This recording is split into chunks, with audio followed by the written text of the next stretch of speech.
Sesuai body. Kalau di depan menutupi yang lain. Ya itu Mi. Makanya dia di belakang. Penyeimbang. Sesuai dengan body toh.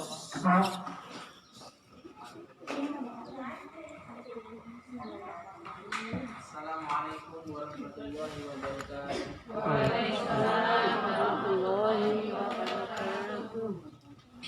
Sepertinya agak di sana kan ya Pak, karena jauh.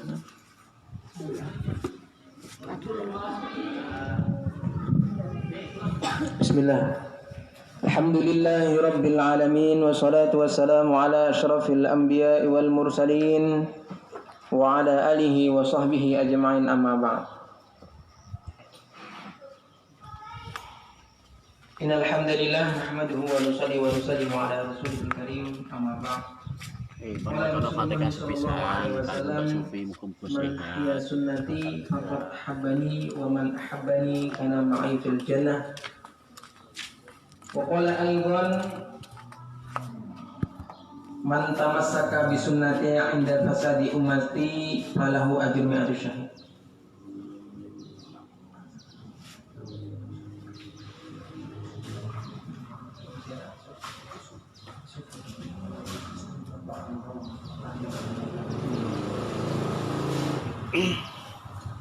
Alhamdulillahirabbil alamin. Segala puji bagi Allah Subhanahu wa taala yang mana pada sore hari ini Allah Subhanahu wa taala masih memberikan kita kenikmatan yang besar, yaitu kenikmatan bisa berjumpa, kenikmatan bisa thalabul ilmi, dan terlebih lagi seorang wanita menuntut ilmu ini tidak ada bedanya dengan laki-laki. Karena kata Rasulullah, thalabul ilmi fardhatun ala kulli muslimin wa muslimatin. Laki perempuan selama dia Islam wajib menuntut ilmu. Dan sama-sama memiliki peran yang sangat penting dalam kehidupan keluarga. Seorang suami yang berilmu, maka harapannya istrinya juga berilmu, anaknya juga berilmu. Dan wanita seorang ibu memiliki ilmu. Ini juga pengaruhnya penting. Nah, kenapa? Karena dalam mengasuh anak kalau tanpa ilmu maka susah sekali. Bahkan anak ini akan lebih berpengaruh terhadap apa yang diketahui ibunya ketimbang apa yang diketahui oleh bapaknya. Kenapa? Tanda tanya besar. Karena anak ini hubungannya sangat besar kepada ibu dengan ibunya ketimbang dengan bapaknya. Dan ibu juga sebaliknya seperti itu.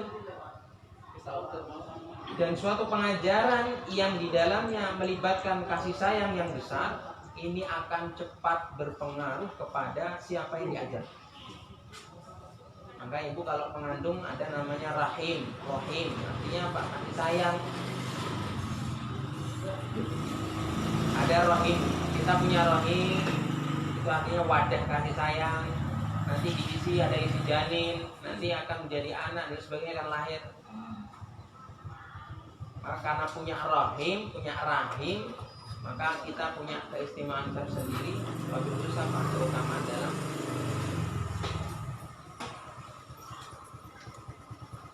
bagaimana, cukup tidak tempatnya? Atau harus ke depan dulu? Ke depan? Masuk ke depan. Dikira masih kosong ya?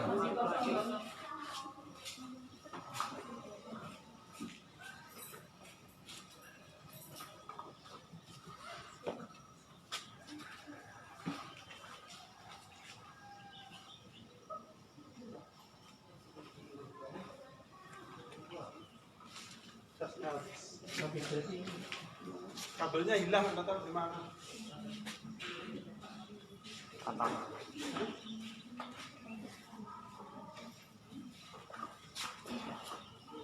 Ikut kan? Mana?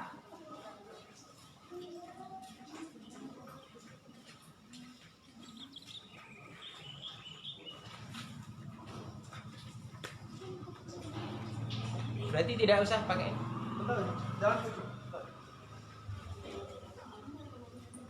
Jadi seperti itu ibu-ibu. Intinya semua punya peran penting kalau itu menyangkut masalah ilmu. Maka majelis ini didirikan, ada ibu-ibu sekarang ada kajian, ini juga tidak lain tidak bukan supaya peranan dalam berkeluarga ini enggak apa namanya, bahasa Jawanya apa? Jungjing itu apa? Jungjing. Nah, berat sebelah. Nah, ibu-ibu kadang ada yang pakai sepatu itu atau sendal itu haknya tinggi, heelnya tinggi. Nah kalau tinggi dua-duanya enak jalan, kalau enggak sama sekali nggak usah pakai malah enak juga. Tapi kalau satunya tinggi satu enggak ya aneh jadinya, junjing. Nah, makanya kalau mau mencapai keluarga yang sakinah mawaddah warahmah, pertama harus dengan ilmu. Nah ilmu ini tidak hanya suaminya saja, karena suami punya ilmu, istri tidak, nanti menggatukkannya gimana menggatuk? Mencocokkannya ini akan susah. Mencocokkannya akan susah. Colokan, misalnya colok tapi nggak ada listrik ya, nggak nyambung.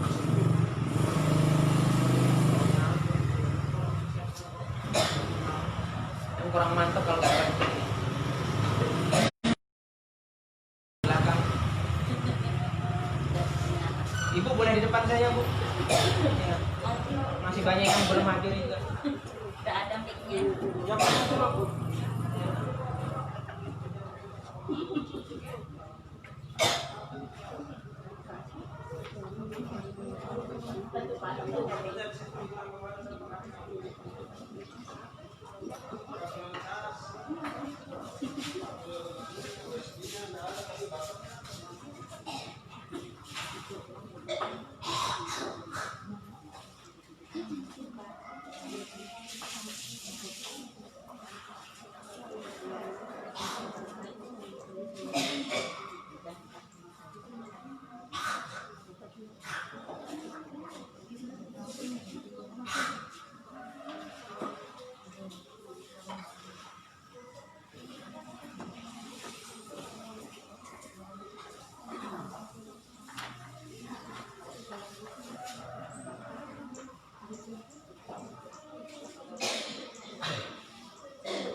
Line in.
Bismillahirrahmanirrahim. Pokoknya nggak ada bikin kecewa lah.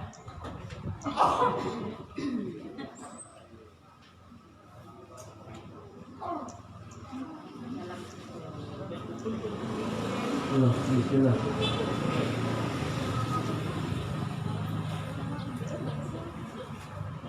Siap ibu-ibu, salam ya.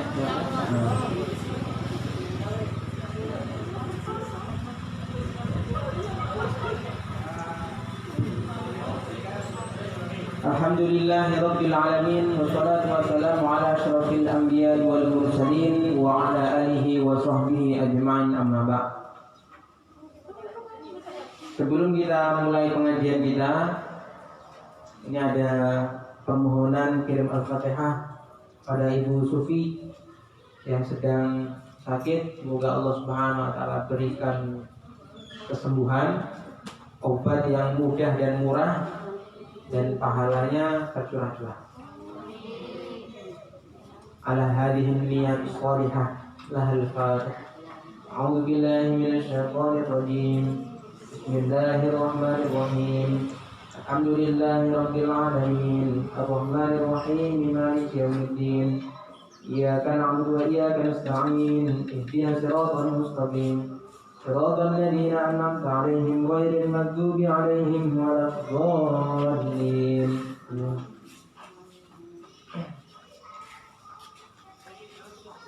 Sebelum mulai lagi, saya akan merincikan tentang pertanyaan minggu yang lalu seputar wanita haid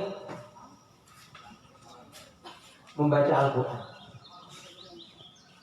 Yang pertama, wanita haid membaca Al-Quran, dan membaca Al-Qurannya itu niat membaca, maka haram mutlak. Jadi Bu, rahimahullah, membaca Quran itu ada dua. Membaca dengan niat membaca tapi tidak niat membaca. Kalau membaca Al-Quran dengan niat membaca Al-Quran, maka tajwidnya harus benar, harus tartil, harus tahsin. Hukum-hukum Qur'annya pun, adat-adatnya pun harus ditunaikan. Tapi yang kedua, membaca Al-Quran tapi tidak untuk membaca, niatnya nggak membaca, maka ini walaupun dalam keadaan apapun, maka diperbolehkan. Sekalian diperbolehkan. Maka hukum yang pertama, wanita haid membaca Al-Quran, niat membaca Al-Quran haram mutlak. Niat membaca haram. Yang kedua, wanita haid membaca Al-Quran, niatnya tidak membaca Al-Quran. Niatnya untuk mengulang-ulang hafalan. Umpama hafizah, hafal Quran 30 juz. Kalau masa haid nggak dibuat untuk mengulang-ulang, maka ketinggalan berapa hari dia tidak mengulang Al-Quran. Maka membaca Al-Quran, yang kedua, wanita haid membaca Al-Quran niatnya untuk mengulang-ulang hafalan atau niat untuk berzikir. Niat untuk berzikir. maka ini diperbolehkan meskipun dalam keadaan apapun, meskipun dalam keadaan junub, hadas besar, junubnya juga yang dimaksud adalah haid dan sebagainya, maka diperbolehkan. Tapi niatnya bukan untuk membaca Al-Quran, niatnya zikir, niatnya apa lagi? Mengulang-ulang hafalan. Terus yang ketiga, wanita haid membaca Al-Quran, niat membaca Al-Quran, tapi tidak sempurna satu ayat. Seumpama Alhamdulillahi Rabbil Alamin, ini satu ayat. Tapi dia cuma bilang Alhamdulillah, tapi niatnya baca Al-Quran, nggak sempurna satu ayat, maka mazhab kita tetap mengatakan haram, tidak boleh. Tapi ada mazhab lain mengatakan boleh selama tidak sempurna satu ayat. Ini yang dimaksud adalah membaca Al-Quran, niat membaca Al-Quran. Kan tadi di awal sudah dibilang kalau membaca Al-Quran niat membaca nggak boleh. Tapi kalau nggak sampai satu ayat sempurna, mazhab kita tetap nggak boleh. Mazhab lain mengatakan boleh. Alhamdulillahirobbilalamin, kita juga mengucapkan alhamdulillah. Nah, adapun untuk memegang Al-Quran bagi wanita haid, maka itu pun diperintah.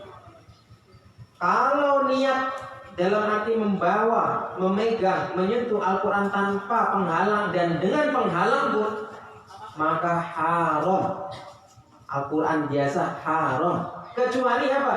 Al-Quran tafsir yang tafsirnya lebih banyak dibandingkan lafaz Al-Quran. Kemarin kalau masih ingat, itu pun dijelaskan. Nah, bagi wanita haid, orang berhadas kecil, hadas besar boleh memegang Al-Quran, mengambil Quran, menyentuh Al-Quran. Bagi apa? Kalau takut Quran itu tercecer ataupun berada di lantai. Quran di lantai, di jalan terjatuh. Wah, ini saya haid, nggak usah diambil, nggak boleh. Karena ketika itu darurat, dalam keadaan apapun kita, maka tetap diperintahkan untuk mengamankan, mengambil lafaz tersebut ataupun kertas tersebut ataupun Al-Quran tersebut. Nah, jadi paling enaknya kalau bagi kita yang membawa Quran kemana-mana, cari beli Quran yang tafsirnya lebih banyak ketimbang lafaznya. Pokoknya dikira-kira. Dikira-kiranya bagaimana? Kalau satu lembar seperti ini, kok Qurannya setengah, tafsirnya setengah, berarti itu imbang gitu kan? Nah, imbang. Tapi ada juga tafsir itu apa? Yang bagus itu Quran tafsir per kata.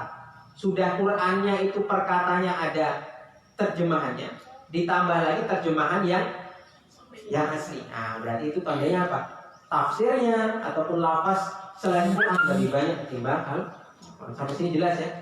Tapi kalau Quran itu Quran mutlak yang banyak lafaz Qurannya ataupun memang tulisannya hanya Al-Quran, maka itu tidak boleh kita membawa. Ini kita sering salah paham, nggak boleh memegang, nggak boleh bawa.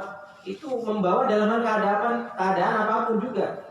Masukkan tas, itu kira-kira membawa apa tidak? Membawa tetap. Menyentuh walaupun nggak langsung kulit, menyentuh atau tidak? Tetap menyentuh. Nah, tapi ada tambahan lagi. Kalau dalam satu tas itu kok ternyata barang-barang yang lainnya itu lebih banyak ketimbang Al-Quran, maka itu mengatakan niatnya membawa barang.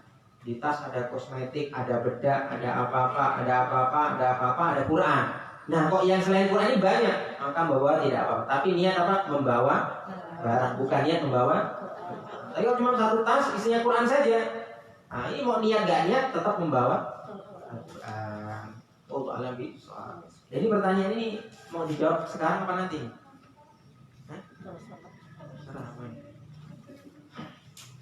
Bagus yang tanya seperti ini. Nah, tanya seperti ini, ditulis. Ya, kalau saya nggak bisa jawab, saya nggak malu. Tapi insya Allah bisa.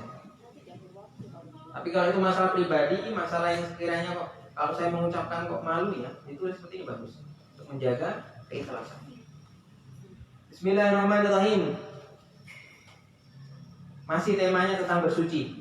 Bahkan saya buat judul itu di Facebook, sebarkan apa? Mensucikan diri menuju atau menghadap ilahi.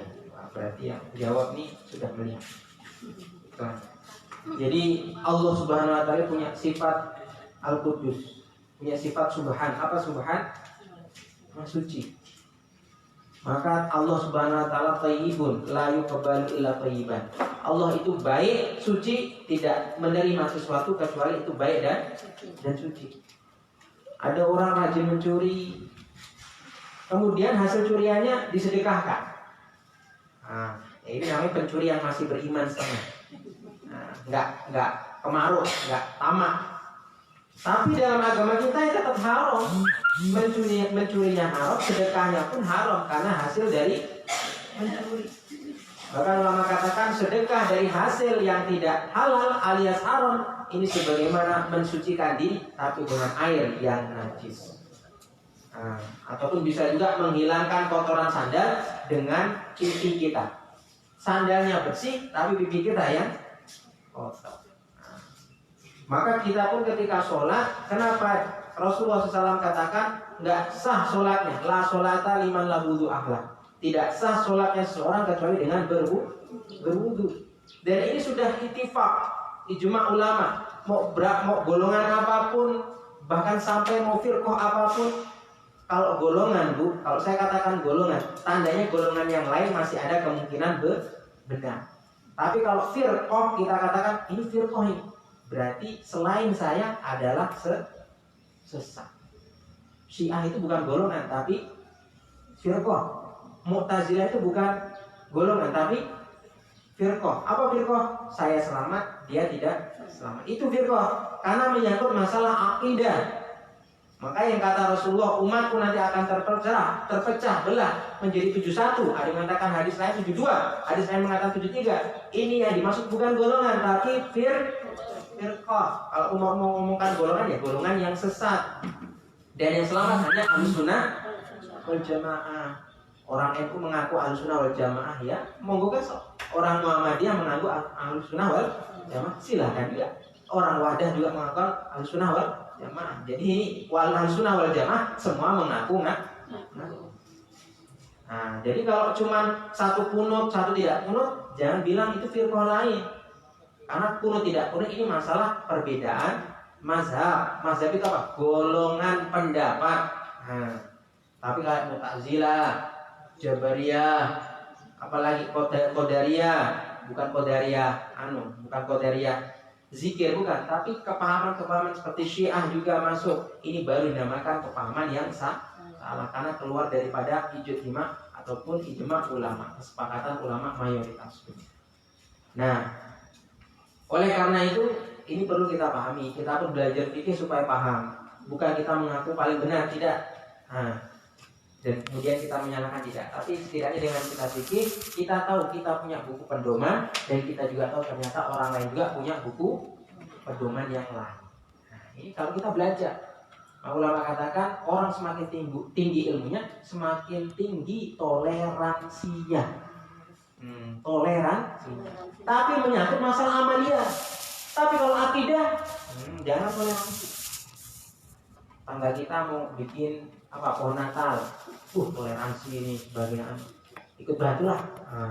Ini bukan toleransi, karena dia bikin pohon Natal ini untuk apa? Pohon cemara untuk perayaan akidah mereka nggak boleh. Tapi kalau dia sakit, kunjungi walaupun orang kafir. Karena dia masih punya hak bersaudara, yaitu apa? Datang. Jadi kita pahami sedikit-sedikit dari wudu, bab wudu, rukun-rukunnya. Kemudian kita yang akan bahas sore ini adalah masalah sunnah-sunnahnya. Hadis yang awal saya sampaikan, man ahya sunnati faqad habbani wa man habbani kana ma'i fil jannah. Kata Rasulullah, siapa yang mengamalkan sunnahku tandanya tresno karo aku. Dan siapa yang tresno cinta. Siapa cinta kepada aku, kata Rasulullah, ma'aya fil jannah, bersamaku di dalam surga. Ada nanti orang masuk surga tapi nggak ketemu sama sekali sama siapa? Orang yang hanya melakukan wajib-wajib saja tapi sunnah tidak mau. Dan sunnah ini hukumnya sunnah apa Bu? Artinya sunnah?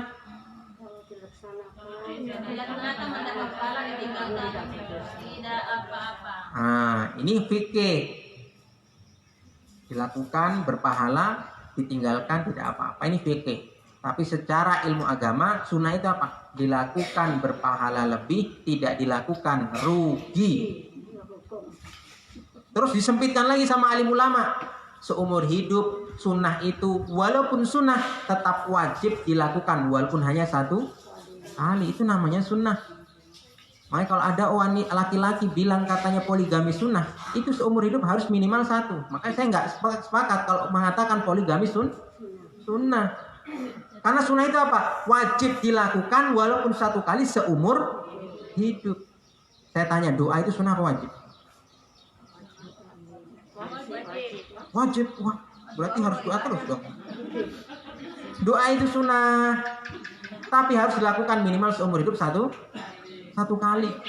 Nah, satu kali. Sholat ba'diyah, qobliyah, sedekah ini sunnah aja. Kalau kita nggak lakukan ya rugi, tapi ya tidak apa-apa, tidak berdosa. Tapi minimal seumur hidup satu kali. Sebagai tanda apa? Tanda kita ini mengakui keberadaan Nabi Shallallahu Alaihi Wasallam. Harus dibuktikan. Nah, sekarang kita sudah paham ternyata sunnah saja pengertiannya banyak sekali. Nah, kalau nggak ngaji nggak paham. Nah, makanya harus ngaji sampai mati. Nah, walaupun jadi istri, jadi suami, punya anak, punya keluarga, ngaji tetap minal mahdi ilal, dari gendongan ibu sampai yang. Dan insya Allah Bu, ini siapa yang istiqomah hadir, nanti saya akan mengeluarkan apa bahasanya itu, syahadah. Syahadah itu kalau Indonesianya sertifikat, tapi bukan sertifikat untuk mengajar. Nah, untuk mengajar nggak cukup cuma belajar seminggu sekali. Tapi sertifikat syahadah bukti kalau kita pernah belajar sama saya. Nah, ya walaupun jelek-jelek gini tapi ya saya ini ya orang. Enggak, maksudnya saya punya sanad. Nah, bahkan saya sama guru saya ini kalau sampai ke Rasulullah itu hanya 40 ulama saja. Jadi saya punya guru saya punya guru saya punya guru, sampai ke sahabat gurunya Rasulullah gurunya malaikat Jibril sampai Allah. Dan itu ada tulisannya. Nah ini jarang sekarang yang belajar ada sanadnya. Mari kita kembali ke Al-Quran dan Al-Hadis. Quran hadis itu seperti air termos dipanas. Yang panas di termos maksudnya. Air termos yang panas. Tuangkan ke gelas. Minum nyonyor mulutnya. Duwer. Tapi kalau gelasnya isi gula, isi kopi, isi gula, isi teh. Air panas, didiamkan sesaat, minum. Mantap sih. Nah, jangan dikira ini walaupun bukan hadis, bukan Quran, ini pun adalah intisari pemahaman tentang Al-Quran. Dan ini sudah ratusan tahun yang lalu. Padahal kata alim ulama, kitab yang memang itu hak benar, itu bisa dibuktikan dari dia beredarnya. Kalau 100 tahun kok masih utuh, masih dipelajari di mana-mana, tandanya yang mengarang itu adalah ikhlas. Punya sifat ikhlas dari Allah, nggak ada semata-mata sesuatu. Sedangkan sekarang orang bikin buku saja, di bawahnya dikasih tahu siapa yang memperbanyak akan dikenakan hukum seperti ini, tuntut seperti ini, denda ratusan juta. Nah, dan kalaupun buku sekarang terkenal, itu setahun 2 tahun setelah itu apa? Kalah dengan buku yang ini dari ratusan tahun yang lalu, hampir 500 tahun yang lalu buku ini. Nah, kitab ini masih utuh. Nah, tandanya Pak ikhlas ya. Makanya kalau kita mau tahu ikhlas kita dalam menulis, membaca buku, bikin 1 lembar, kok orang masih menggunakan sampai bertahun-tahun, tandanya ikhlas. Bismillahirrahmanirrahim. Wa sunanuhu ayil wudu'i 10 asya. Wa fi ba'di nusahi al-mati 10 at-tasmiyatu awalu awaqil wa bismillah wa akmaluha bismillahirrahmanirrahim. Langsung saya terjemahkan. Sunahnya wudu itu ada 10 perkara. Sunnah wudu ada 10 perkara. Yang pertama at-tasmiyatu bismillah. Kemarin sudah disinggung sedikit. Minimal bismillah adalah bismillah. Sudah dapat 1 sunnah. Sempurnanya apa? Bismillahirrahmanirrahim. Orang mau masuk surga diucapkan bismillah. Nabi Sulaiman kirim surat kepada Ratu Bilqis, diawali dengan bismillah. Naik bis kota dimulai dengan bismillah. Makan biskuit pakai ngobati bisul pakai teruskan sendiri ya, nggak selesai ngajinya. Segala aktivitas yang baik mulai dengan bismillah. Nah, jangan terus ditafsiri, dimaknai, pokoknya mau apa-apa bismillah. Wah, mau mabuk-mabukan bismillahirrahmanirrahim. Mau zina bismillahirrahmanirrahim biar zinanya berkah. Bukannya berkah, malah menyepelekan, malah dosanya bertambah. Nah, tandanya bismillahnya bukan untuk bismillah benar, tapi untuk main. Ada diskotik, banyak pelacur, banyak apa, yang disetel sholawatan. Nah, kalau niatnya merendahkan bisa kafir, merendahkan bisa kafir, murtad, harus sadar. Jadi bismillah dimaksud apa? Perbuatan yang baik ataupun perbuatan yang mubah, bismillah akan tambah keberkahan. Ulu amrin dibalin la yubda bismillahirrahmanirrahim fahuwa. Perkara itu semua itu baik, tapi yang tidak dimulai dengan bismillah akan terputus, kurang berkah. Nah, termasuk wudu. Wudu ini dalam mazhab kita Imam Syafi'i ini hukumnya sunnah apa? Mengucapkan bismillah. Kalau mazhab Hambali apa? Wajib mengucapkan bismillah.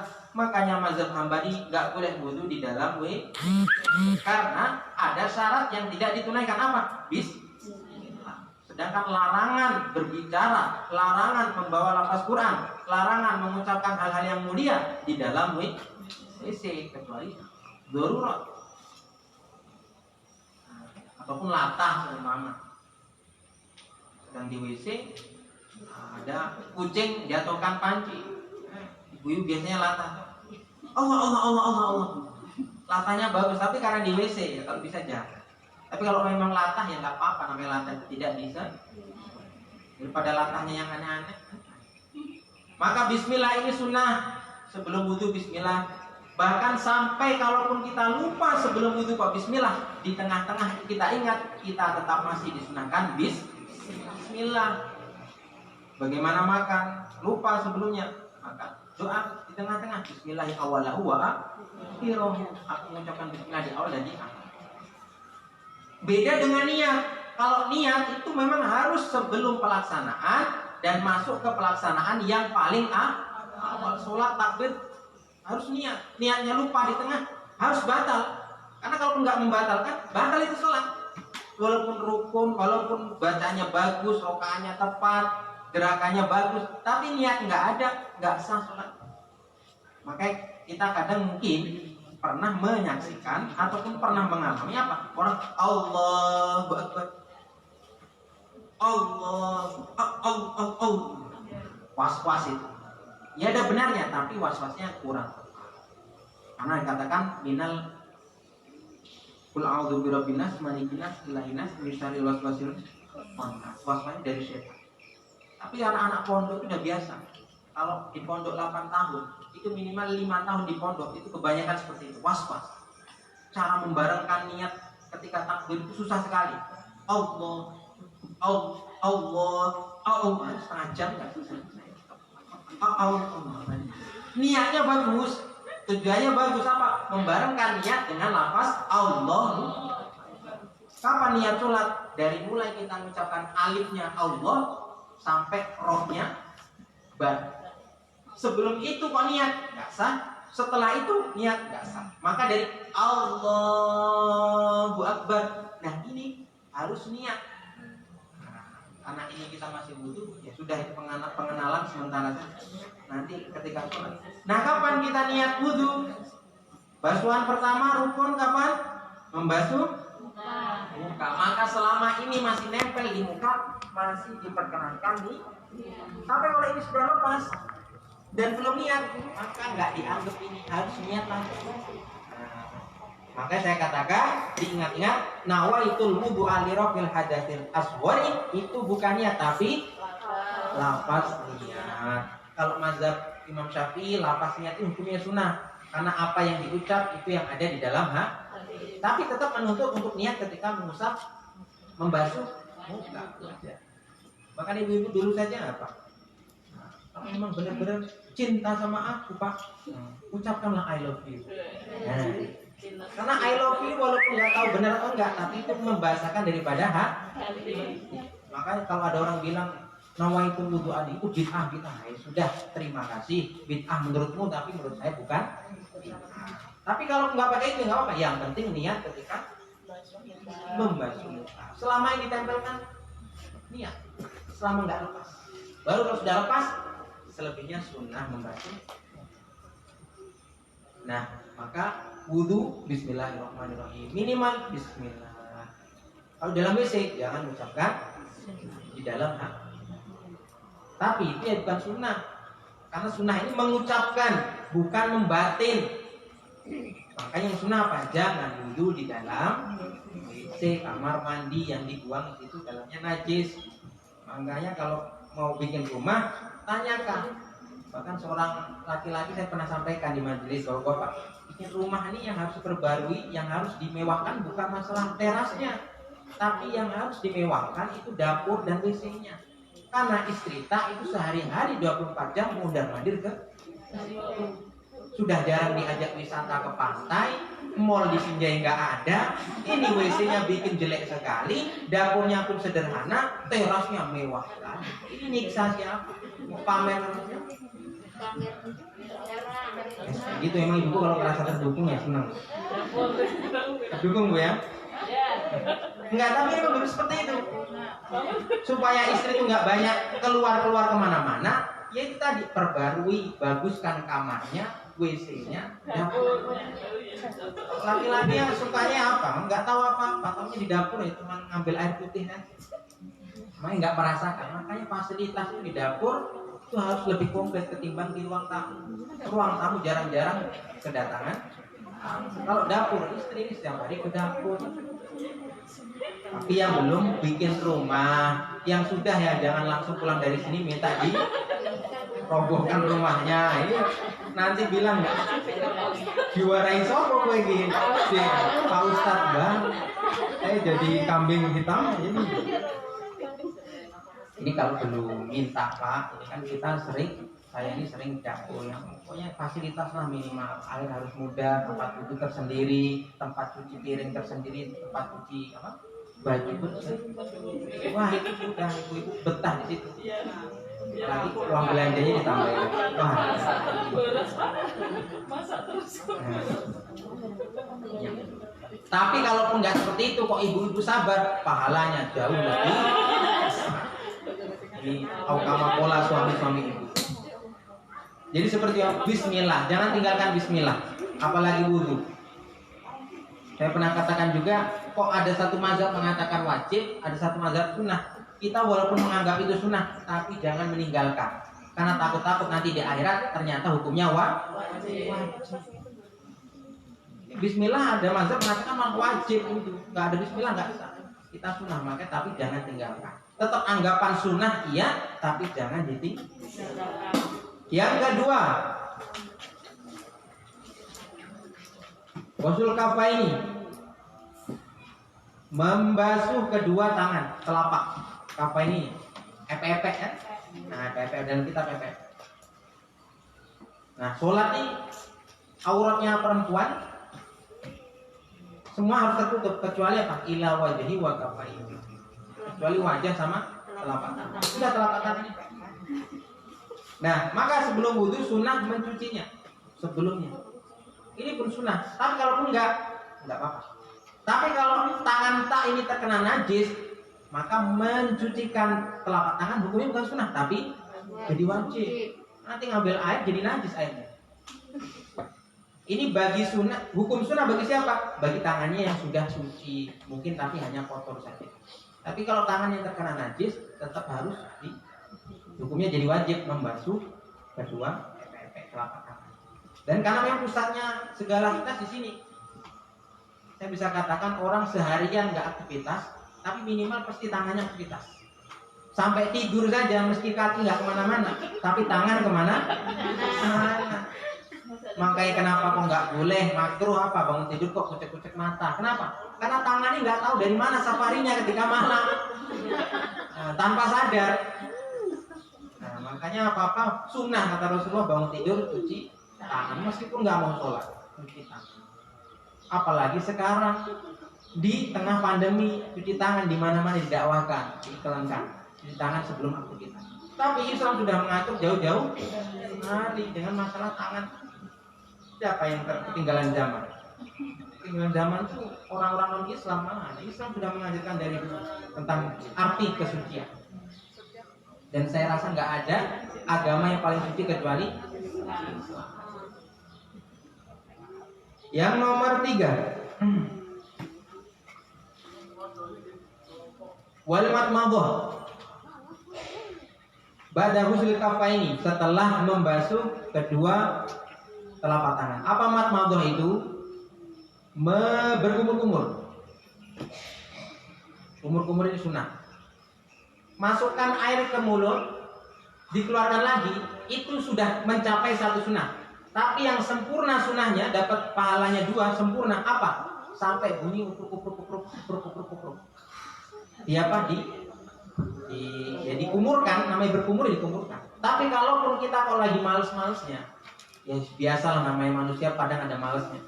Masukkan ke mulut, keluarkan lagi, nggak apa-apa. Itu sudah sunnah. Tapi kalau tambah diupruk-upruk lagi, dalam kitab dikatakan tambah sunnahnya lebih banyak. Karena fungsinya untuk menghilangkan bau, menghilangkan sisa makanan. Wal istinsyaq ba'dal madmadhah.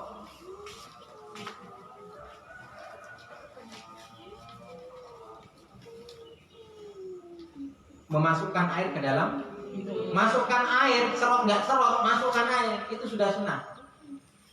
Tapi kok sampai diserot sampai ke jauh, apa jauh ini? Indah, hidung apa namanya? Perbatasan tulang sama tulang lunak hidung. Kalau mayat itu kan, kalau tengkorak itu kan hidungnya nggak mancung. Nah batas itu kok sampai diserot, ini sunnahnya double, 2. Sunnahnya 2. Bahkan saya pernah dikasih nasihat sama ustadz kami juga, supaya kalau nyerot itu sampai rasa sakit, itu baru nyerot yang bagus. Dan katanya itu bisa menghindari daripada penyakit flu. Tapi garis bawahnya apa? Ini dilakukan bagi orang yang tidak berpuasa. Kalau berpuasa sudah nggak boleh menyerot karena batal. Kalaupun mau cari sunnahnya cukup ditempel-tempelkan. Berkumur-kumur, memasukkan air ke mulut, memasukkan air ke hidung, ini sunnah. Mau dikembalikan nggak kembalikan sunnah. Tambah lagi kok dikembalikan, sunnahnya tambah lagi. Semua saking kumur-kumurnya pakai aqua gelas, yang itu mereknya ternama. Nah, atas dalil li iman-imani, mubadir, bisa lumayan, berapa ribu nih, satu botol saja 10.000, berarti kumur-kumurnya 1.000 lah. Pas kecek lagi itu, kumur-kumur telah. Ya, tidak apa-apa, kumur-kumur sendiri. Kumur-kumur orang lain baru itu.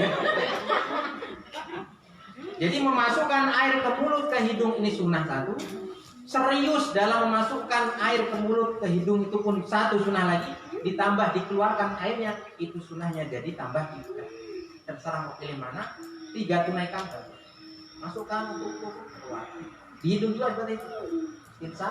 Istinsyaq dikeluarkan. Membersihkan kotoran. Kalau benar-benar kita lakukan ini, insya Allah namanya kebersihan badan itu pasti akan mendatangkan kesehatan. Kalau biasanya kita masih sering sakit, masih sakit-sakit yang itu dari hal-hal kotor, ya bisa jadi karena kita ini tidak serius, tidak sungguh-sungguh dalam membersihkan. Kemudian nomor 5. 1, 2, 3, ya 5. Wa masuk jami' ra'si, mengusap seluruh kepala, rambut kepala. Sampai ya, saya air. Sunahnya kemarin berapa? Apa rukunnya? Minimal 3 helai. Pokoknya 3 helai ini kena air sudah sah. Mau digerakkan bisa, mau pakai tangan, pakai tisu boleh, nggak digerakkan juga bisa. Tapi sunah sempurnanya apa? Air. Nah, kalau mau dikembalikannya bukan gini. Tapi kembalikannya sini belum kena rambut. Nah, Kalau ini dikembalikannya gini, ini namanya air yang sama, kotor. Kan mengusap nih. Jadi tangannya gini, kena air. Kan semua tuh kembalikan. Nah, sudah enak. So, paham insya Allah.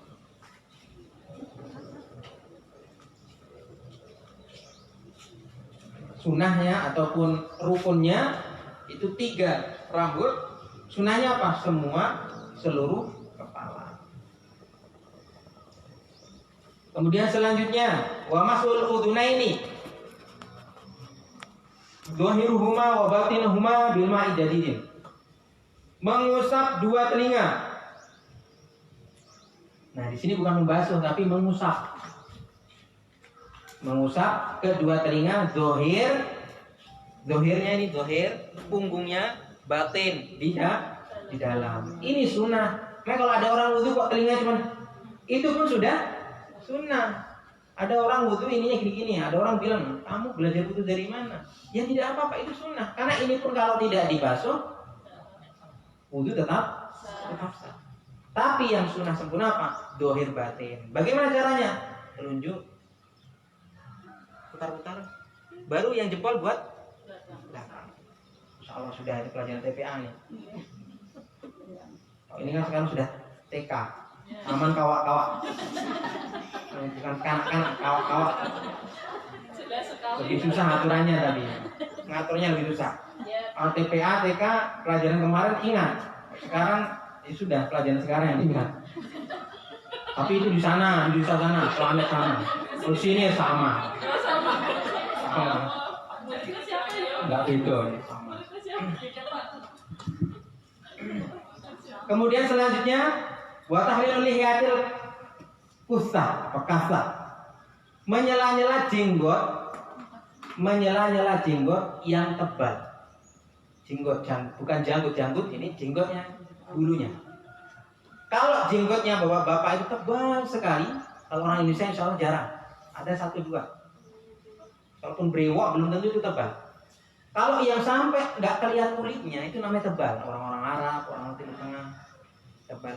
Nah itu menyela-nyelanya sunnah. Kenapa? Kan ini kan masih wajah. Nah ketutupan bulu rambut jenggot. Maka kalau dia jenggotnya full dan memang nggak kelihatan kulitnya, maka di sela-sela seperti ini sunnah.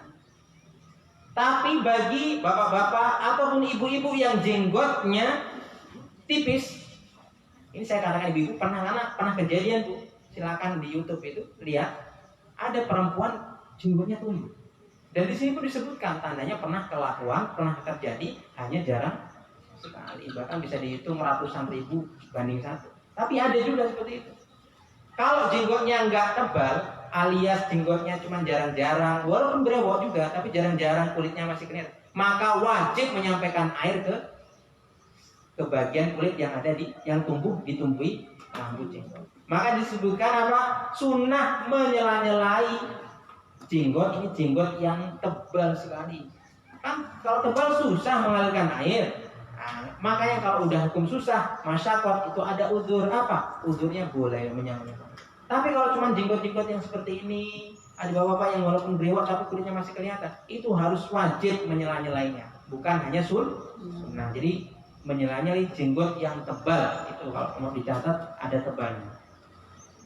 Kemudian selanjutnya wa tahlilul asabi'il yadaini wa rijlaini. Menyela-nyelai jari-jari tangan dan jari-jari kaki. Ini sunnah. Bagi siapa? Yang ketika wudhu tanpa disela-selai air tetap bisa masuk ke sini. Tapi kalau seumpama dengan wudhunya cuci tangan, tangan juga dibasuh, kok air nggak bisa masuk ke sini, susah. Itu maka hukumnya menyela-nyelai adalah wajib ketika menyela-nyelai dari membasuh, mengusap tangan sebelum wudhu sunnah, dan juga nanti ketika membasuh tangan. Maka menyelai wajib. Tapi yang dimaksud sunnah ini adalah apa? Menyela-nyelai bagi yang sudah terkena air sebelumnya. Nah, kalau belum terkena air maka jadi wajib ketika dia membasuh. Nah, membasuhnya tadi. Maka disela-selai gini. Kalau kaki juga seperti itu. Tangan kanan ke kaki kiri, tangan kiri ke kaki kanan. Kalau bisa menjaga keseimbangan, bagusnya tangan kanan jangan buat kaki, tapi tangan kiri saja. Dan kalaupun masih bisa lagi ditambah dari ulama, dalam membasuh muka pun itu pakai tangan. Karena mengatakan ulama-ulama sufi, ulama-ulama yang zikir-zikir itu mengatakan itu tadi, tangan kalau sering terkena tangan kanan ini akan tambah cahayanya. Tapi kalau terkena tangan kiri ini akan kurang cahaya. Pengen muka bercahaya, pakai tangan kanan. Diolesi dengan apa? Skincare. Glowing apa lagi? Ini sunnah. Itu boleh, iya boleh. Tapi syariat membebaskan apa? Ya mana yang mudah. Selama ini masih tangan suci, gunakan. Kemudian selanjutnya nomor berapa nggak tahu? Taqdimul yumna 'alal yusra. Mendahulukan anggota yang kanan dibandingkan anggota yang kiri. Yang mana dia itu kanan dan kiri ini beda anggotanya, tapi masih terhitung satu anggota. Apa? Tangan, kemudian kaki. Tangan kanan dibasuh dulu, baru tangan kiri. Kaki kanan dulu dibasuh, baru kaki kiri. Telinga juga, telinga yang kanan, baru telinga kiri. Ini sunnah saja. Kalau pipi kanan dari pipi kiri, ini tidak ada, karena pipi ini walaupun ada pipi kanan pipi kiri, tapi hitungannya satu pipi. Wajah kanan, wajah kiri ada? Tidak ada, wajah hitungannya satu.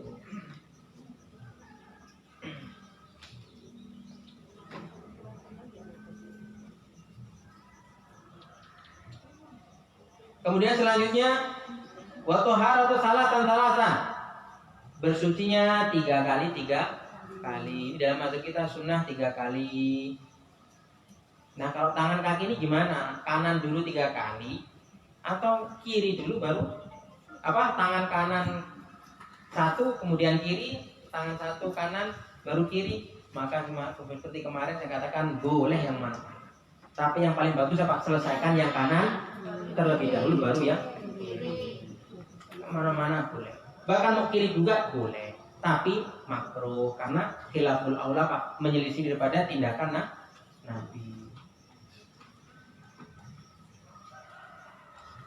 Kemudian selanjutnya muwallah. Al-muwallah apa? Berterusan. Apa berterusan dari anggota satu ke anggota selanjutnya? Ini berterusan tanpa dijeda. Ini hukumnya sunnah. Bagi siapa? Yang anggota ketika dibasuh terakhir dan mau masuk basuhan yang selanjutnya, ini dalam keadaan masih basah. Nawaitul wudu air fil hadatsin asghari. Ada telepon. Tinggalkan. Telepon ya, gimana? Ayo, saya wudu. Masih basah tapi lanjutkan. Tapi enggak sunnah, karena sunnahnya apa? Kalau habis muka ya tangan. Ada telepon ya sudah, paling itu tukang kredit. Nah, yang nggak boleh apa? Ketika anggota satu sudah kering dan mau melanjutkan ke anggota yang lain, ini nggak boleh. Mualah di sini harus wajib karena di sini sudah kering. Nawaitul wudu. Ngantuk, tidur dulu 1 jam. Bangun tidur lanjut, sudah kering ya nggak boleh. Jadi mualah di sini berterusan bagi siapa? Bagi yang memang anggota sebelumnya dibasuh itu masih dalam keadaan basah, enggak terlalu lama menurut iklim setempat. Mualah, maka mualah kalau ditanya mualah itu wajib apa? Ya wajib. Bagi siapa? Kalau sudah anggotanya sudah kering sebelumnya, harus diulangi lagi. Enggak boleh. Tapi kalau anggotanya masih basah, boleh. Cuma di sini airnya cuma cukup buat anggota tangan, muka sama membasuh tangan. Nyari air kemana-mana nggak ada, harus ke sana dulu. Ya sudah, lanjutkan saja setelah itu. Nggak usah ngulangi dari awal lagi. Apalagi air pecah-pecah. Sudah berapa itu? 11, Pak. Hah? 11. 11 itu dari mana, Mas? Berarti ada 2 yang jadi 1 tuh. Nggak apa, bonus lah, yang hitung. Dan ini masih ada sunnah yang lainnya. Ibu hadirin rahimahullah, masih ada sunnah yang lain. Tapi inti dari sunnah itu seperti itu. Yang ini dalilnya kuat. Maka itu dalilnya kuat. Ada pun sunnah yang lain, ada yang mengatakan kalau wudhu sambil diangen-angen membasuh muka ada doanya tersendiri, itu hanya amalan alim ulama. Dari Nabi secara dalil, secara teks itu tidak kuat, tapi diamalkan ya tidak apa. Ada juga katanya wudhu itu yang mewudhui dohir dan batin. Jadi ketika masuk mengusap muka ya sambil ingat dosanya ya bagus juga. Tapi itu bukan menjadi syarat rukun dari wudhu.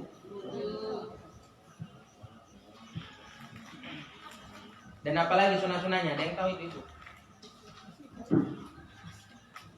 Menghadap kiblat. Nah, menghadap kiblat ini secara dalil wudhu harus menghadap kiblat sunnah, nggak ada. Yang ada apa? Setiap kebaikan menghadaplah ke kiblat, selagi bisa membaca Quran dan lain sebagainya itu menghadap. Maka wudhu ini kebaikan, maka menghadap kiblat.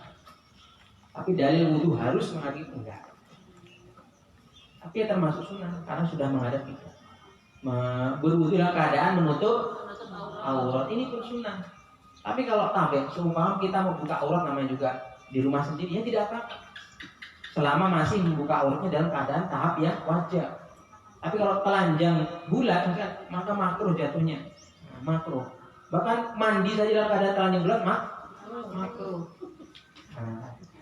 Tapi ada yang mengatakan ya enggak. Selama masih di tempat yang Tapi kalau Imam Ghazali mengatakan makruh. Kenapa? Ya memang orang nggak ada yang tahu, tapi Allah tahu tidak. Nah, masa nggak malu sama Allah? Sedangkan Allah saja maha pemalu. Tapi bagus juga itu. Wudu mandi dengan menutup aurat itu bagus sekali. Karena kita nggak tahu kejadian apa tuh. Dan apalagi kalau kita masuk kamar mandinya dalam keadaan nggak berdoa. Memang manusia nggak ada yang lihat, tapi banyak jin-jin yang lihat. Makanya sebelum buka pakaian, sebelum buka aurat, doanya Bismillah la ilaha illallah. Pinter juga nanti kayak gini ada yang disampaikan. Besok, kalau mau keluar buka aurat doain ya, supaya jin nggak lihat. Jin nggak lihat, manusia yang lihat. Itu diamalkan di dalam rumah, nggak ada siapa-siapa ataupun karena ada keluarga saja kita yang boleh melihat aurat kita. Tapi keluar doa itu ya sunnahnya dapat 1, dosanya dapat 10. Jadi seperti itu. Ya, mau lanjut tapi sudah sore. Bismillahirrahmanirrahim. Bagaimana hukum seorang istri kalau memanggil suaminya dengan sebutan Pak? Pak itu apa? Bapakku. Maka di sini saya ikut ulama ya, lurus ya Mbak. Maksudnya ya nggak keras apa. Kalau bapak itu kan manggil bapak itu bukan membahasakan dirinya. Membahasakan supaya anaknya nggak kurang ajar. Nanti kita bapak manggilnya suami Mas atau sayang, anaknya tahu sayang, manggil bapaknya. Gimana coba? Dan saya tahu kok, istri manapun ketika manggil Pak, itu pun anggapannya bukan masalah itu bapaknya. Pasti apa? Penghormatan atau untuk pengajaran bagi anak. Begitu juga suami manggil istrinya sayang, anaknya dengar. Besok manggil ibunya sayang, maaf sayang. Ini kurang ajar. Atau juga manggilnya adik, yang dimaksud bukan adiknya, bukan adik kandung. Jadi tidak apa-apa. Cuma yang harus kita pahami masih seperti juga. Jangan melakopkan ataupun menyertakan nama suami di belakang nama kita. Kalau ada nama kitanya. Seumpama istrinya Susi. Seumpama, maaf kalau ada keserupaan nama. Terus suaminya namanya Yanto. Kalau Susi jadi Susianto. Seumpama Muhammad. Susi Muhammad, jangan. Kalau itu dilakopkan, dihubungkan dengan bapak kita nggak apa-apa. Itu bagus. Bapaknya ataupun nggak usah pakai binti pun tidak apa-apa, tapi tandanya itu bapaknya. Tapi kalau ke suami tidak boleh. Kalau nama itu tidak boleh, karena nanti ada keserupaan menganggap anggota keluarga. Padahal suami istri, walaupun suami istri anggota, tapi bisa di tengah jalan bukan jadi anggota. Karena nggak boleh berlebihan dalam segala sesuatu. Beda kalau mengatakan, ibu seumpama ibu siapa? Ibu Yanto ya, tidak apa-apa. Tapi kalau menyertakan nama di belakang nama kita yang asli, itu yang ulama mengatakan, ada yang mengatakan haram, ada yang mengatakan makruh. Walaupun nggak sampai kita ikuti yang makruh, tapi nggak usah lah ikut yang Kan biasanya ada keren-kerenan tuh. Suaminya Jamaluddin ya, istrinya Fatimah Jamaluddin. Senang sekali, bangga. Karena mungkin suaminya camat kan, supaya terkenal sedikit, jadi ya Fatimah Jamaluddin. Nggak usah. Tapi kalau bapak kita sendiri nggak apa-apa. Bapak kita sendiri tidak apa-apa. Oh iya, masih ada dua. Pakku tuh bapakku tuh maksudnya. Bukan bapaknya. Bukan bapaknya. Pokoknya walaupun bapakku apa-apa tetap, tapi niatnya. Dan itu pun selama istri yang bilang pun tidak bermasalah. Kalau niatnya memang bapaknya seumpama.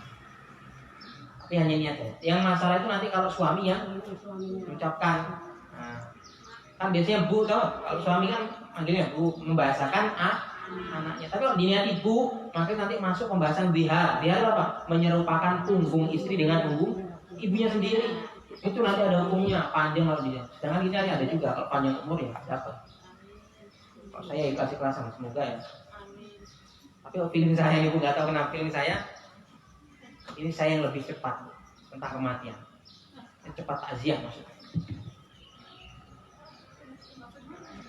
Kematian kalau panjang umur sampai nanti bab bihar. Kalau panjang umur. Tapi saya punya firasat, ini yang mati saya dulu. Saya duluan yang mati.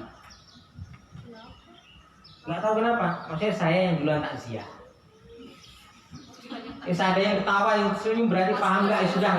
Ini gion, jangan yang maksudnya. Ya intinya sudah terjawab ya Bu ya. Insyaallah ya, pokoknya nggak apa-apa. Yang penting niatnya bukan ya. Nah, tapi kalau suami, kalau niatnya nanti baru kok ibunya niat benar ibunya. Nah, bahkan sampai ada walaupun lapas hanya bercanda. Kamu tak delok-delok kayak ibuku ya. Masuk di hari. Nah, bagaimana hukumnya? Oh nanti lah. Rahasia. Ini saja nggak tahu dihafal apa enggak. Bagaimana orang mengaji Al-Quran serius-seriusnya sambil tertawa? Ini gimana serius-seriusnya sambil tertawa? Kalau namanya serius ya nggak tertawa. Bagaimana orang mengaji Al-Quran serius-seriusnya sambil tertawa? Bicara terus itu orang kembali mengaji atau membaca Quran. Bagaimana hukumnya? Mohon dijelaskan. Antara ngaji baru dengar apa ketawa gitu Ya. Pak Ustaz. Ya. Maka saya akan bacakan ayat A'udzubillahi minasyaitonirrajim. Afala yatadabbaruna al-Qur'ana am 'ala qulubin aqfaluha. Maka apabila mereka memperhatikan Al-Qur'an, kalau kita tadabbur Al-Qur'an, membaca Al-Qur'an, ataukah mereka hatinya terkunci? Nah, ketika membaca Quran ada dua orang, apa? Yang memang tadabbur, ada yang hatinya terkunci. Apa terkunci? Baca tapi tidak menghayal. Maka kalaupun kita dalam serius-seriusnya khusyuk-khusyuknya baca Quran, kok ada sesuatu yang kita mau tertawakan nggak tahan sekali, ataupun kita mau tertawa, tutup Qurannya, nggak apa-apa. Tandanya apa? Kita tertawa bukan karena indikasinya Al-Quran. Tapi kalau dalam keadaan terbuka kita tertawa, maka ada kemungkinan dua perkara itu. Kalau dia sengaja menertawakan Quran jadi murtad. Kalau dia buka Quran, baca Quran kok ada tertawa di sela-selanya, ini nggak sampai murtad tapi haram. Apa haram? Dosa. Maka kalau mau tertawa, tutup dulu supaya tahu tertawa kita bukan karena Al-Quran. Dan nanti ketika mau mulai lagi, a'udzubillahi minasyaitonirrajim atau bismillah saja. Kalau baca Quran selagi satu majelis, a'udzubillah satu saja, bismillahnya baru berkali-kali tidak apa-apa. Jadi orang sering kadang boros, a'udzubillah ini satu kali saja, baru setelahnya itu bismillah. Kalau mengkomplit ya tidak apa. Tapi lebih wajib yang mana membaca Al-Quran itu bismillah atau a'udzubillah? Yang perintahnya itu a'udzubillah. Bismillah itu selain daripada Al-Fatihah berarti sunnah saja. Tapi a'udzubillah ini yang diperintahkan. Baca Quran apa? A'udzubillah. Jadi begitu Bu ya. Kalau ada mengaji mau tertawa apa ya, fitrah manusia nggak bisa kita juga menghalaunya toh. Maka tutup ini kita baru kita tertawa. Kalau mau dibuka lagi buka dan dimulai taus atau bismillah atau dua-duanya seperti itu. Kemudian ada lagi seputar wudu 4 jam masih.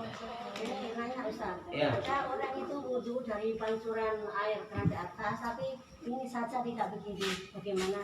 Ada rata, wudhunya rata airnya, tapi tidak ngambil begini, langsung dari pancuran begini. Tapi diusap tuh? Bisa. Maka Rata, ya, rata. tidak apa-apa. Sama guru saya. Salah mengaitkan. Bahkan nanti ada wudhu itu apa wudhu itu masuk kolam renang saja niat wudhu langsung basuh semuanya. Ada juga yang seperti itu. Kalau di kolam zaman dahulu kolam besar, Ya. besar sekali di masjid-masjid zaman dahulu Ya. tahun 60 begitu di kampung saya. Ya. Balik lagi airnya, tapi Ya. airnya enggak. Nah, itu tidak apa-apa. Tapi yang dimaksud ini pokoknya masuk kolam niat wudhu sah wudhunya. Nah, ada juga seperti itu. Walaupun nggak urut, pokoknya langsung masuk kolam karena semua sudah terbasuh sah wudhu. Ada juga. Terus ada lagi? Tanya yang aku gratis. Undang Ustaz Abu Somad puluhan juta. Undang Ustaz Adi Dayat puluhan juta. Saya tinggal nelpon datang. Ilmunya beda. Misalnya air. Ya. Air dalam satu cup itu isinya 1 kubik. Terus kalau kita urut cuma pakai tangan aja, nggak pakai kayu. Langsung tangan sudah mengalir. Ya. Tidak pakai air. Itu aja. Ya. Maka 1 kubik itu berapa sih liter? Oh, minimal air yang boleh kita obok-obok selama tangan kita nggak najis, apa? Air itu harus lebih daripada 224 liter. Kalau ukuran tulahnya ya 60 kali 6. Ini jangan terjebak bilangan, jangan ukuran. Ada juga nanti ukurannya beda lagi, tapi ini minimal seperti itu.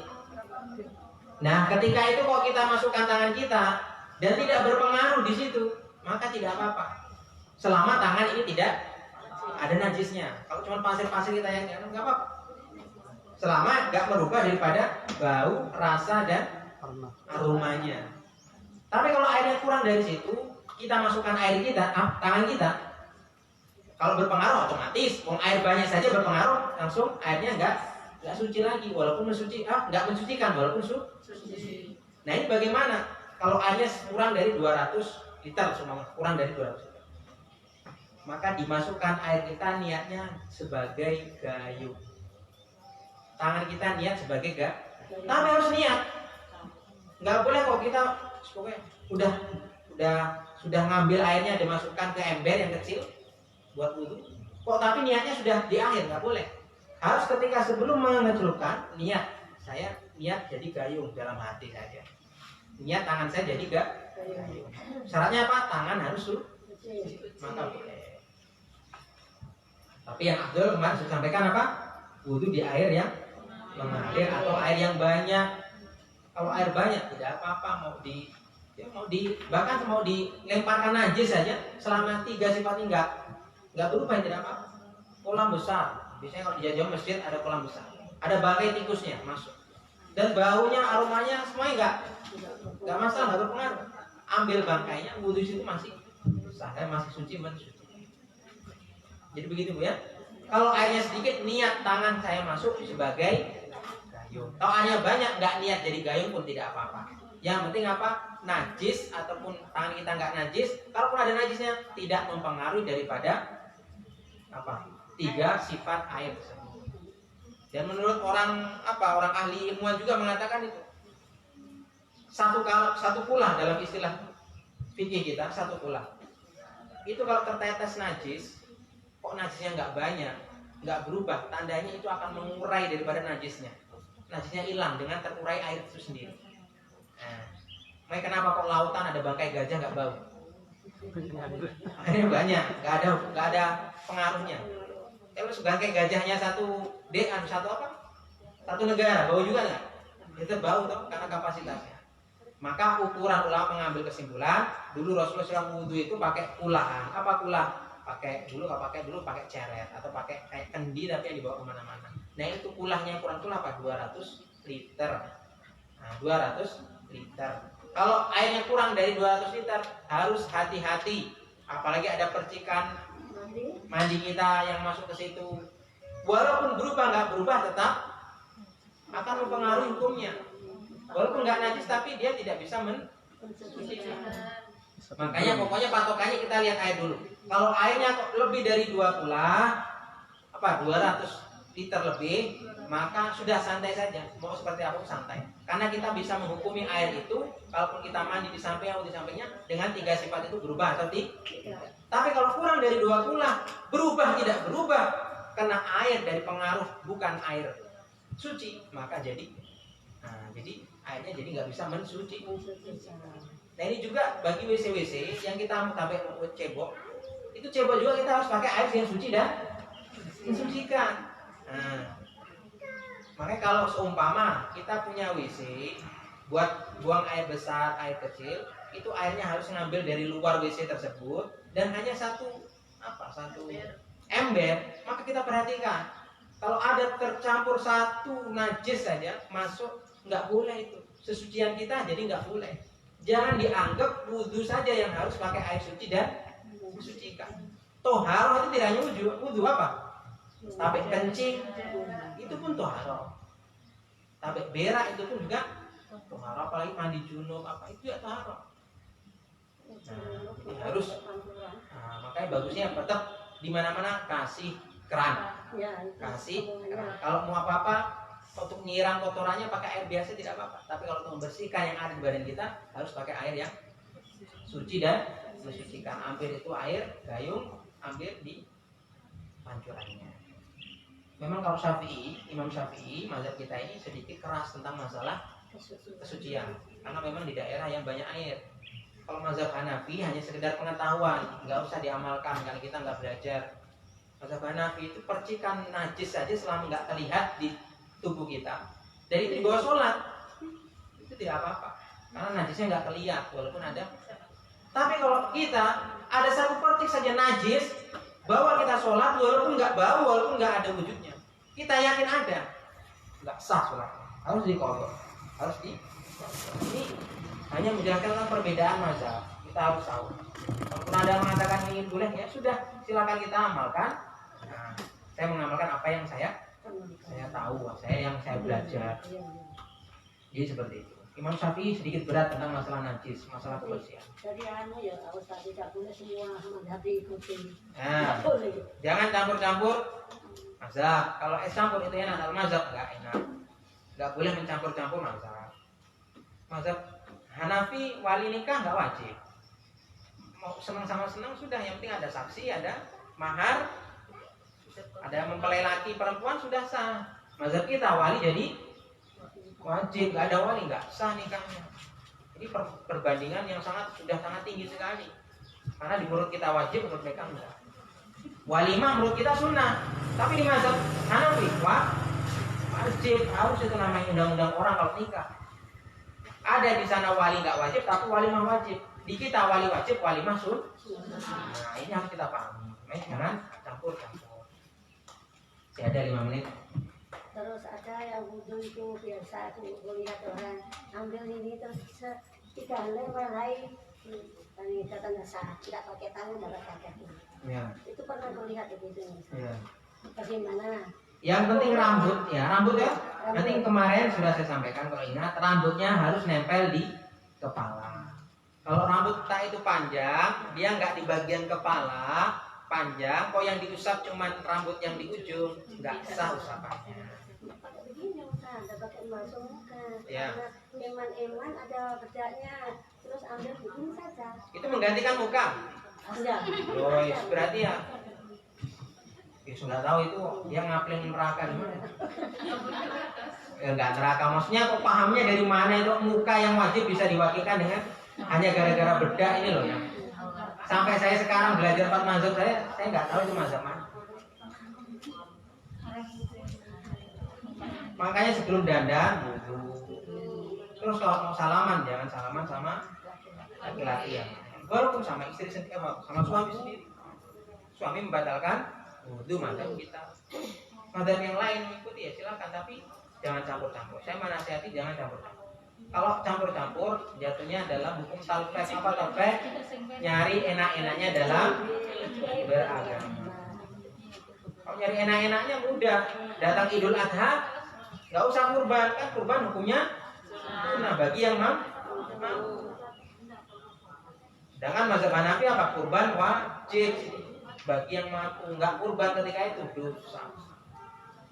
Bila anaknya lahir, dia ikut Syafi'i apa? Akikoh hukumnya apa? Ikut mazhab Hanafi. Akikoh apa hukumnya? Akikoh nggak ada hukumnya, nggak sunnah. Bahkan itu bid'ah katanya mazhab Hanafi. Mazhab Syafi'i sunnah. Jadi mazhab Hanafi kurban wajib, akikoh nggak ada. Kita kurban sunnah tapi akikoh juga secara nggak langsung sama sebenarnya.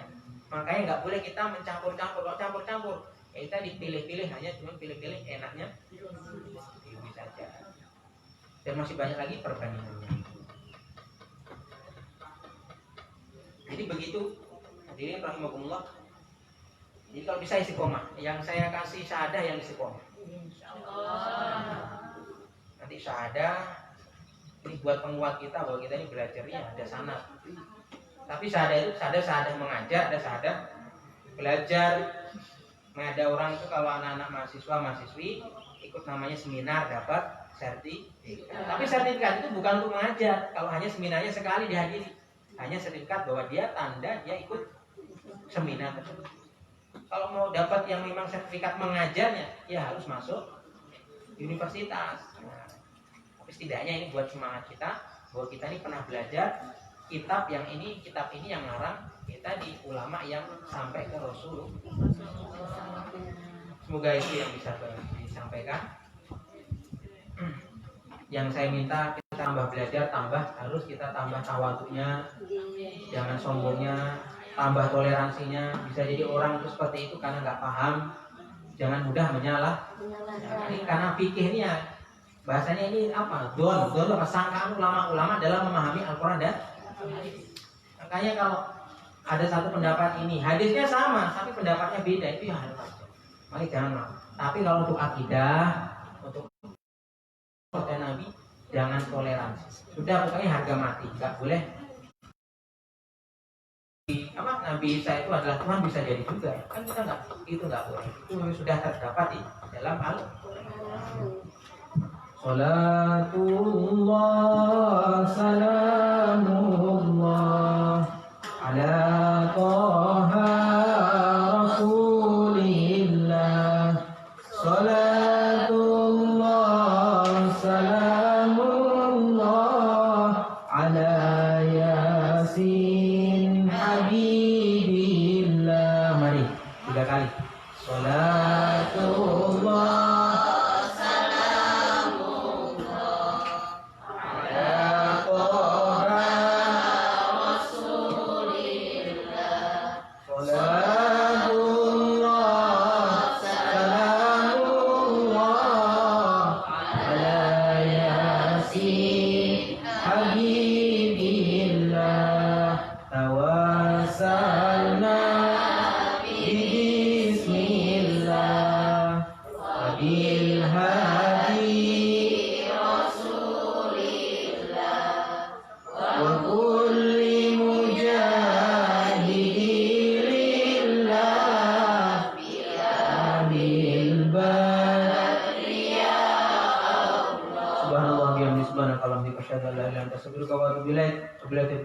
Assalamualaikum warahmatullahi wabarakatuh. Waalaikumsalam.